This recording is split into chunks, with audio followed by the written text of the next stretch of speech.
પશ્ચિમ બંગાળ, પુડુચેરી અને આસામમાં મળેલી જીતના દાવાઓ બાદ અમરેલી જિલ્લાના લીલિયા શહેરમાં ઉજવણીનો માહોલ જોવા મળ્યો છે. કાર્યકરો અને સમર્થકોમાં ખુશીની લહેર ફેલાઈ ગઈ હતી.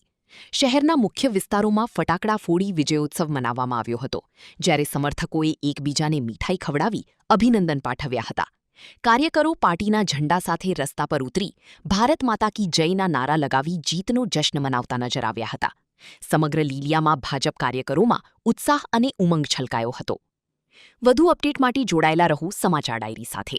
પશ્ચિમ બંગાળ, પોંડિચેરી અને આસામમાં મળેલ ભવ્ય વિજયને લઈને શું કહેશો અને આજ શું કાર્યક્રમ રાખ્યો હતો? ભારતીય જનતા પાર્ટીના હજારો કાર્યકર્તાની જ્યારે પશ્ચિમ બંગાળમાં જ્યારે ભારતીય જનતા પાર્ટીનું એક પણ સીટ નહોતી ત્યારથી માંડીને અનેક કાર્યકર્તાઓ ભારતીય જનતા પાર્ટીની પશ્ચિમ બંગાળમાં સરકાર આવે એના માટે તનતોડ મહેનત કરી રહ્યા હતા. અને આપ જાણો છો એમ દેશભરમાં બીજા કોઈ પણ પક્ષ નહીં, પણ ભારતીય જનતા પાર્ટીનો કાર્યકર્તા સત્તામાં હોય કે ન હોય સતત લોકોની વચ્ચે રહે છે અને સતત કામ કરતો હોય છે.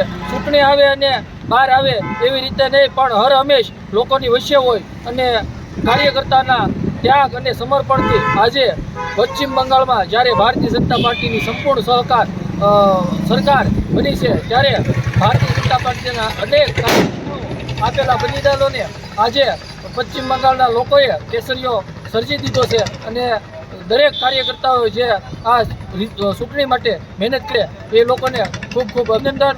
આજે લીલિયા તાલુકામાં પણ તેમની